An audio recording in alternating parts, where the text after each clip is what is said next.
আসলে শুরু করব কিভাবে, মানে বুঝে উঠতে পারতাছি না। তারপরে উপস্থিত যারা আছেন এবং আমি আমার কথার শুরুতেই মহান আল্লাহ তাআলার স্মরণ করছি এবং শুকরিয়া জ্ঞাপন করতেছি যে আল্লাহ পাক এখনো পর্যন্ত আমাদেরকে জীবিত রাখছে এবং বাংলাদেশে রাখছে। কারণ আমরা যে যুদ্ধের জন্য আগাই গেছি, যে যুদ্ধ সংগঠিত হয়েছিল বিগত 4 তারিখ এবং বিগত জুলাই পুরোটাই, ওই সময় আমরা দেশকে বিনির্মাণ করার জন্য এবং দেশকে বাঁচানোর জন্য, দেশের জনগণের জন্য আমরা ঝাঁপায় পড়ছি। এখানে কোনো ব্যক্তি বা আমার কোনো স্বার্থের জন্য আমরা কেউ কোনো কিছু আমাদেরকে পরবর্তী সময়ে আমরা অনেক কিছু পেয়ে যাব এজন্য যাইনি, বরঞ্চ আমরা কিন্তু জান দিয়ে দেওয়ার জন্যই কিন্তু মাঠে গেছি। কারণ হচ্ছে 4 তারিখ পরবর্তী সময়ে এদেশে 5 তারিখ হবে, এটা কিন্তু আমরা জানতাম না, আমাদের কিন্তু জানার কোনো কথা ছিল না।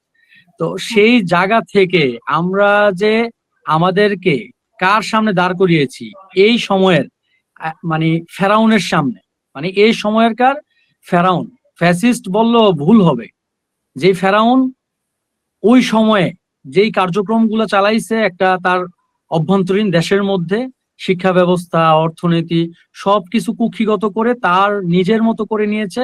ঠিক তদ্রূপ এই ফ্যাসিস্ট সরকার হাসিনা এরকম ভাবে বাকশালের চাইতো এটা কঠিন একটা ডিজিটাল বাকশাল গঠন করে নিছিল কিন্তু।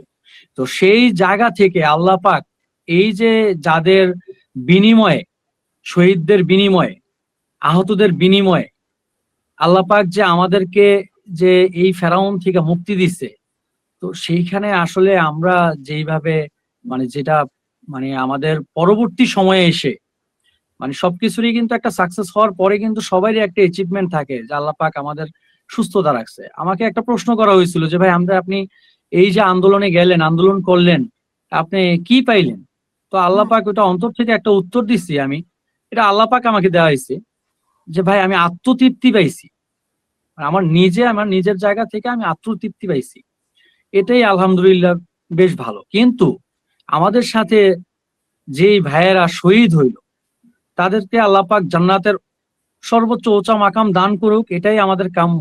তারা তো দুনিয়াতে নাই, তারা দেখতেছে না এখন তাদের দ্বারা কিভাবে তাদেরকে বিক্রি করে এই মানে আমরা যে বাংলাদেশি বা বাংলার মানুষ, আমরা যে কতটা মানে নিকৃষ্ট, আমরা এখন তা আবারও দেখতে পাইতেছি। আমরা 71 দেখিনি, কিন্তু 71-এর পরবর্তী সময়ে এই দেশে প্রত্যেকটা দল, আমি বলবো প্রতিটা দল কি করছে আইসা বাংলাদেশের জন্য না, তারা দল গঠন করছে এবং দলকে বিনির্মাণের জন্য, দলকে সুসংগঠিত করার জন্য, দল ধারা তারা ক্ষমতাকে কুক্ষিগত করার জন্য এ পর্যন্ত আসলো। যখন আমরা এর বিরুদ্ধে যা 24-এর আন্দোলন সংগঠন করলাম, কাদের ডাকে? আমাদেরই ভাই বোনদের ডাকে, যে আমরা বিগত অনেক বছর যাবতই কিন্তু এই ফ্যাসিস্ট থেকে কিন্তু মুক্তি হইতে চাইছি। আমরা হেফাজতের আন্দোলন, বিএনপির আন্দোলন, আমরা কিন্তু অনেকগুলো আন্দোলন কিন্তু আমরা দেখতে পাইছি, কিন্তু আল্লাহ পাক ওই আন্দোলনগুলোর মাধ্যমে আমাদের সফলতা দেয় নাই। আমরা কিন্তু এর আগেও দেখছি কোঠা আন্দোলন, নুরুর যে আন্দোলন ছিল ঢাকা, তখন আমরাও ইউনিভার্সিটিতে পড়ি, তখন আমরাও সম্পৃক্ত ছিলাম, বাট তখনও কিন্তু আল্লাহ পাক কিন্তু এরকম ভাবে কিন্তু আমাদের মুক্তি দেয় নাই। বাট এই সময়ে আইসা আল্লাহ পাক আমাদের দিয়ে সর্বোচ্চ ত্যাগ নিল।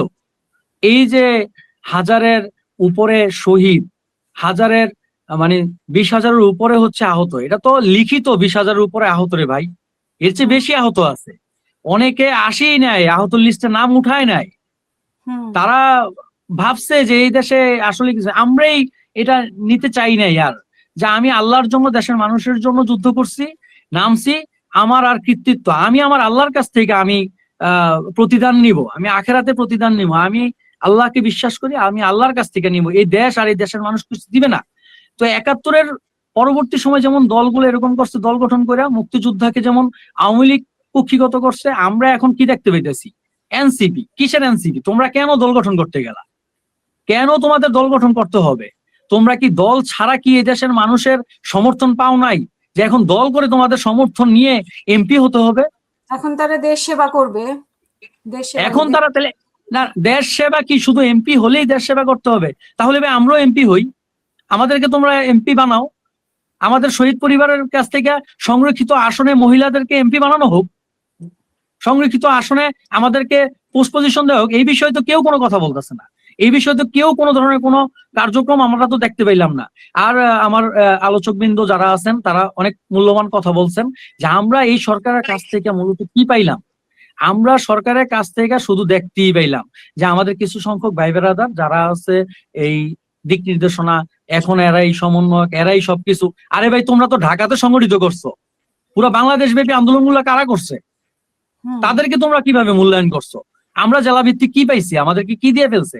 আপনি ভাবতেছেন একজন শহীদ পরিবারে এই ভাতা, একজন আহতর যার পা চলে গেছে, যার চোখ চলে গেছে, যার মানে এই হাত পা যে অঙ্গ বিহঙ্গ গুলা, যেগুলো আল্লাহ পাক প্রদত্ত জিনিসগুলা, এগুলো যে চলে গেল, এই জিনিসগুলা কি আর তারা দিতে পারবে কোটি টাকার বিনিময়ে? এখন কোটি কোটি টাকা দিলেই কি হবে? আমার চোখ তো নাই, আমার ভাতিজার দুইটা চোখ, তার একটা চোখ একবারে পুরোপুরি ভাবে নষ্ট হয়ে গেছে। তা আপনি কি পারবেন তার এই চোখটাকে দিতে? আমার এক ভাই হাত নাই, তা তার হাতটাকে দিতে পারবেন? আপনি কোটি টাকা দিলেই কি হবে? আজকে এখানে যে সজল, আমাদের সেলিম মাহমুদ, যে মুন্সিগঞ্জের সজল, আজকে জলযন্ত্র, 3টা ভাই ওরা আন্দোলনে ছিল, 3টা ভাইয়ের মধ্যে একটা ভাই ওদের চোখের সামনে এরকম ভাবে নিহত হয়েছে। প্রায় 1 ঘন্টা যাবত আমরা চিকিৎসা দিতে পারি নাই। তা আসলে আমরা যেই জায়গা থেকে উঠে আসছি, আমাদের চোখের সামনে যেই মানুষগুলা মৃত্যুবরণ করছে, তো তাদের যে আত্মত্যাগ, তাদের ত্যাগের বিনিময়ে আল্লাহ পাক বলছে, বান্দা তুমি তোমার সর্বোচ্চ চেষ্টা করো। তার পরবর্তী সময়, আরে ভাই, আমাদেরকে যুদ্ধে জিতাইছে কে? সর্বোপরি আল্লাহ পাক আমাদেরকে যুদ্ধে জিতাইছে। সেই যুদ্ধে আর নয়তো আমরা বিনা অস্ত্রে, অস্ত্রের সম্মুখে দাঁড়ায়া, বিনা অস্ত্রে, এইখানে তো সেই বদরের যুদ্ধের মতো অবস্থা হয়ে গেছে। খেজুরের ডালা দিয়ে যেমন যুদ্ধ জয় করছে, আল্লাহ পাক আমাদেরকে ইট পাটকেল আর কোনো কিছু, ইট পাটকেল দিয়েও তো আমরা ছাত্রলীগের কোনো আহত করতে পারি নাই। তারপরেও কিন্তু আল্লাহ পাক আমাদের বিজয় দিছে। কিন্তু সেই বিজয়টাকে আমরা কি ধরতে পারছি? আমরা কি সেই বিজয়টাকে কাঙ্ক্ষিত জায়গায় পৌঁছাইতে পারছি?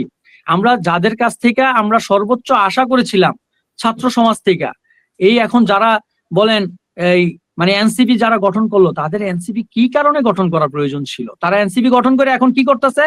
আপামর সব জনতা এখন আমরা তাদের কাছ থেকে মানে আমরা দেখে ফেললাম, এখন তারা জামাতের সাথে জোট করতেছে, এই দলের সাথে, বিএনপির সাথে, ওই লাঙ্গলের সাথে, মানে এক একজনের সাথে, আবার কেউ স্বতন্ত্র করতেছে। তাহলে ভাই তোমরা দল গঠন কেন করলা?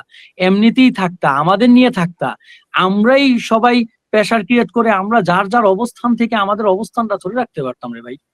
তো আমরা আসলে অনেক কথা বলে ফেলতেছি, জানি না কতটুকু সময় আমার। আমি সংক্ষেপ করতে চাই। জি, আমি জাস্ট এতটুকু বলবো যে এই নির্বাচন বাংলাদেশে একটা মানে কাঙ্ক্ষিত একটা নির্বাচন, এই নির্বাচন আমরাও চাই, এবং এই নির্বাচনে এমন একটা সরকার সংগঠিত হোক এই দেশে। সর্বোপরি আমি আর আমার যে শহীদ ভাইদের, এই সরকার কোনো কিছু দিতে পারে না। যারা আহত হয়ে গেছে তারা লক্ষ কোটি টাকা দিলেও এই আহত ভাইদেরকে ওইভাবে শেফা দিতে পারবে না। যাদের সন্তান চলে গেছে তাদেরকে আর কোনোভাবে সান্ত্বনা দিতে পারবে না।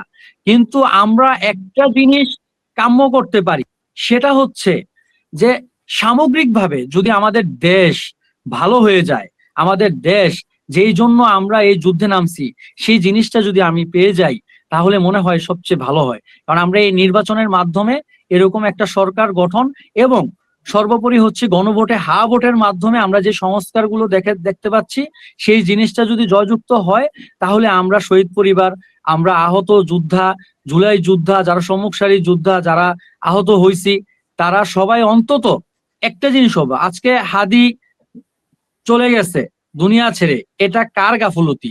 এই সরকারের গাফলতি। আমরা কিন্তু বিগত সময় ফখরুদ্দিনের সরকার দেখছি, সরকার কিন্তু এসে কিন্তু মানে যারাই ছিল মাঠে, কেন এই সরকার এই জিনিসটা করতে পারলো না? কয়টা ছিল আওয়ামী লীগ বাহিনী? তো দেশ ছাড়াই ছিল। আর কয়জন ছিল এরকম সন্ত্রাস যারা নাকি এরকম মার্ডার, যে জিনিসগুলা, কিছুদিন আগে মুসাব্বির মারা গেল, হাদি হত্যার পরে মুসাব্বিরকে গুলি করে হত্যা করা হলো, মিরপুরে এরকম ভাবে এই যুবদলের নেতাকে মারা হলো, শাওন হত্যা হলো। ইন্টেরিয়াম সরকার আসার পরে এই দেশের মধ্যে এই ধরনের হত্যাকাণ্ড কিভাবে সংগঠিত হয়? এই ভঙ্গুর স্বরাষ্ট্রমন্ত্রী বলেন আর ভঙ্গুর এই এই যেই প্রশাসনের যেই ব্যবস্থা, তারা তো আরো হার্ড লাইনে যাইতে পারতো। আমরা নির্বাচন নিয়ে শঙ্কায় আছি।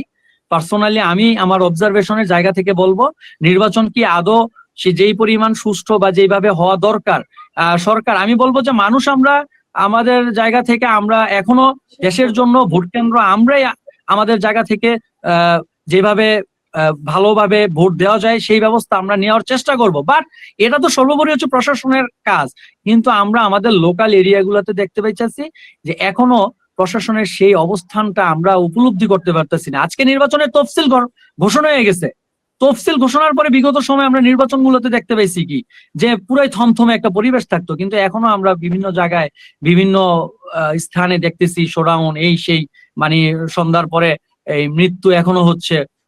তো আমরা একটু শঙ্কায়, কিন্তু আমাদের নির্বাচন এটা প্রয়োজন এবং এই নির্বাচিত সরকারের কাছে আমাদের কাম্য হচ্ছে অবশ্যই যেন আমাদের শহীদ পরিবার, জুলাই যোদ্ধাদের, এবং সর্বোপরি আপনার মাধ্যমে আমি সবাইকে জানাইতে চাই যে সংরক্ষিত আসনে অবশ্যই আমাদের জুলাই শহীদ পরিবার যে অ্যাসোসিয়েশন আছে সেইখান থেকে যেন নারী এবং যদি সম্ভব হয় এইখান থেকে আমাদের জন্য অবশ্যই, আমি চাইবো না আর কোনো এনসিপি কোনো ধরনের কোনো সার্জিস বা সেই যাদের আছে আর কি, যারা নাকি সমন্বয়ক দাবি করছে তাদের কাছ থেকে নয়। আমি চাই যে শহীদ পরিবার যেই শহীদগুলা হয়েছে এবং হচ্ছে যারা আহত হয়েছে তাদের থেকে অবশ্যই পার্লামেন্টে আমাদের লোক থাকতে হবে, পার্লামেন্টে আমাদের নিজস্ব ব্যক্তিরা থাকতে হবে যারা